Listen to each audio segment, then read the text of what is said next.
The Husky had been blocking the hallway for 6 evenings in a row. Every explanation they tried felt reasonable right up until the moment it didn't.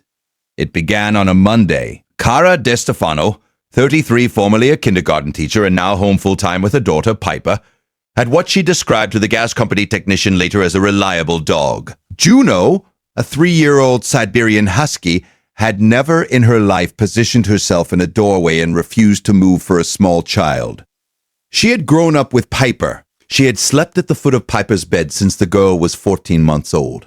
She was the kind of dog that made guests comfortable, which is why Monday evening was confusing. Piper, 4 years old, was walking down the hallway toward the kitchen the way 4-year-olds walk, arms slightly out, attention distributed across 4 things at once. Juno stepped into the hallway from the living room, planted herself broadside, and didn't move. Piper tried to get around her. Juno shifted. Piper tried the other side. Juno shifted again. She didn't growl. She didn't show teeth. She simply placed her body across the hall and held it there with a steadiness that had no relationship to any behavior Cara had ever seen from her. Cara called Juno out of the hall. She came, sat, and the moment Piper took a step toward the kitchen again, Juno was back in position. Cara sent her husband, Marco, a text. The dog won't let Piper in the kitchen. Weird, he texted back. Probably just herding. Cara didn't have a better explanation. Juno had some husky stubbornness. She was known for it. This was probably that. Tuesday it happened again. Wednesday, Juno escalated. She began moving between Piper and the kitchen doorway, not just in the evening, but throughout the day. Whenever Piper drifted toward the kitchen, Juno was there first. She didn't block Cara or Marco. Only Piper, only toward that room. Cara called a trainer on Thursday. The trainer came Friday afternoon, watched Juno work the hallway twice, and said, matter-of-factly, she's not herding. She's resource guarding the child away from something. I'd rule out physical triggers before we work on behavior. If you stay for stories about what animals sense before we do, you're in the right place. Subscribe so you don't miss the next one. Cara was an elementary educator. She understood what rule out physical triggers meant in a child behavior context. She did not immediately connect it to her kitchen. Saturday morning, Juno did something new. She stood at the base of the kitchen door frame and began sniffing the wall. Not the door, the wall itself. Low, near the baseboard. Slow, systematic passes, the nose moving along the paint at floor level, pausing, retracing. She did this for 4 minutes without stopping. Marco was watching. He said nothing for a moment. Then he said, "She smells something in the wall." Cara looked at the wall. White paint, cream baseboards, a small scuff near the floor from the stroller they used to keep there. Nothing visible, nothing smellable. She made coffee and told herself it was a mouse. Sunday morning, she called the gas company. The technician arrived at 11 a.m. His name was George, 16 years on residential calls.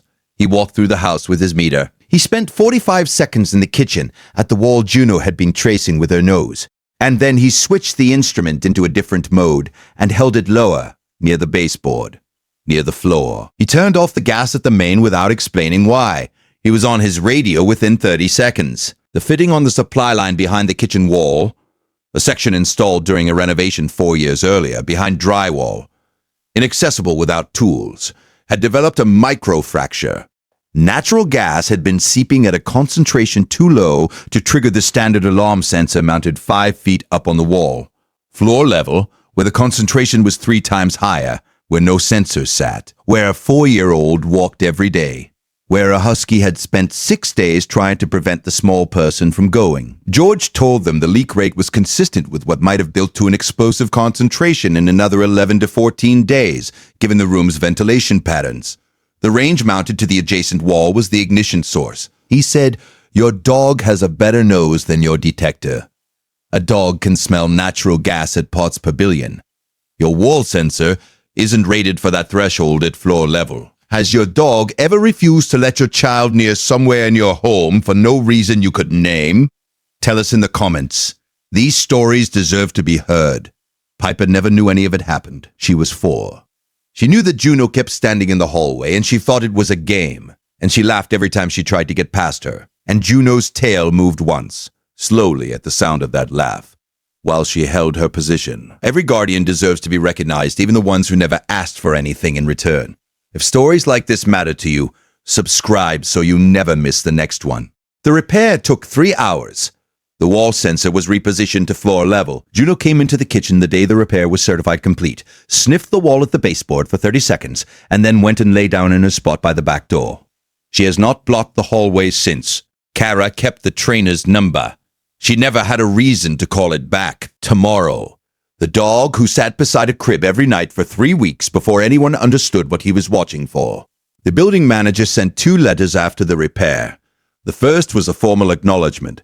The second, which arrived 10 days later and which the manager clearly had not intended to send, contained a note at the bottom in a different font. Floor-level CO and gas sensors are now being installed in all units as a result of this incident. Kara framed that second letter. Not the first, the formal one. The second one with the note at the bottom that nobody was supposed to read. It hangs in the kitchen now near the baseboard, near the floor, at approximately the height where the leak had been accumulating. Piper is 7 years old now.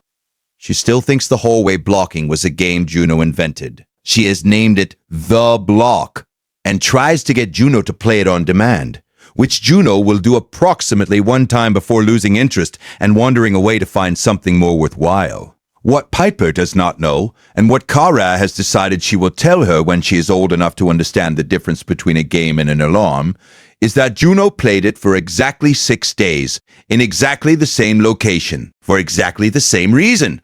And then she stopped, because the reason was gone. Subscribe so you never miss the next one.